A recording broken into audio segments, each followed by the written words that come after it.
गणेश चतुर्थी का त्योहार इस बार 2 सितंबर को आ रहा है।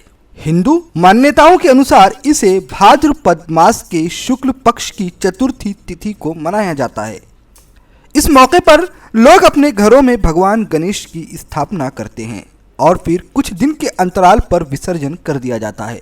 महाराष्ट्र में बहुत धूमधाम से मनाए जाने वाले इस त्योहार के दौरान भक्त अमूमन 7 से 11 दिन के लिए अपने घर में गणपति को विराजमान करते हैं।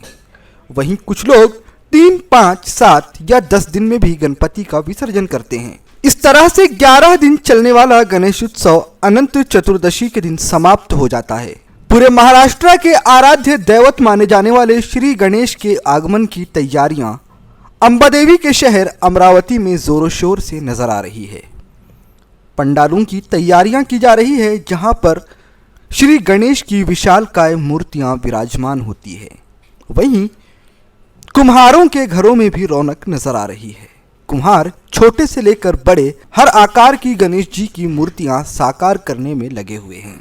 अमरावती शहर, जो कि पूना के बाद गणेश भगवान की मूर्तियों का सबसे बड़ा बाजार माना जाता है, यहाँ के कुम्हार गणेश चतुर्थी की तैयारी में श्री गणेश की साज सज्जा करने में लगे हुए हैं। छोटे आकार से लेकर बड़े आकार तक हर प्रकार के श्री गणेश यहाँ पर बनाए जा रहे हैं। अमरावती एक ऐसा शहर है जहाँ से महाराष्ट्र के अलावा देश के अन्य राज्यों में भी मूर्तियाँ तैयार होकर जाती है।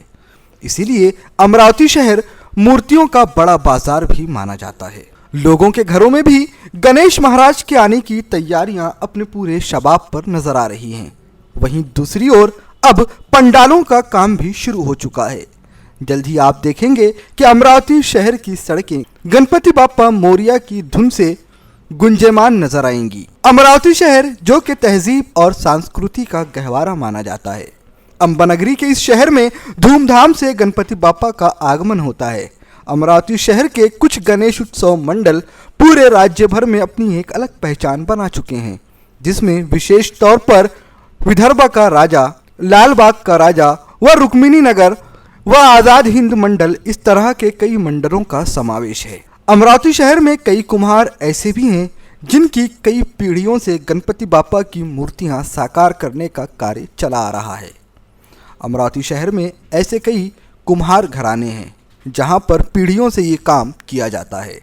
BCN न्यूज़ ने एक कारखाने में पहुंचकर वहां के कुम्हारों से बात की।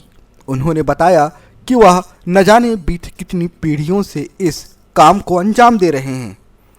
उन्होंने अपने दादा को यह काम करते हुए देखा और दादा ने परदादा और उनके पिताजी से यह कार्य सीखा था। यही परंपरा अमरावती के कुम्हार घरानों में चली आ रही है।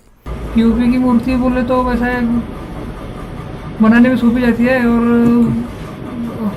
उसमें फिनिशिंग ज़्यादा आती है। फिनिशिंग ज़्यादा आती है, कॉस्ट भी कम पड़ता है उसका। हाँ, वैसे तो हमारे बाप दादा यही काम करते थे। ये आपका खानदानी काम है। तो भी कितनी पीढ़ियों से ये चला आ रहा है? तीसरी पीढ़ी चल रही है। तीसरी पीढ़ी। आपको जो मूर्तिकार का जो मार्केट है, हाँ, उसमें किस नाम से जाना जाता है आपको परिवार? शिल्लोरकर परिवार। लगभग कितने सालों का इतिहास हो चुका होगा आप लोगों का मूर्ति बनाते हुए?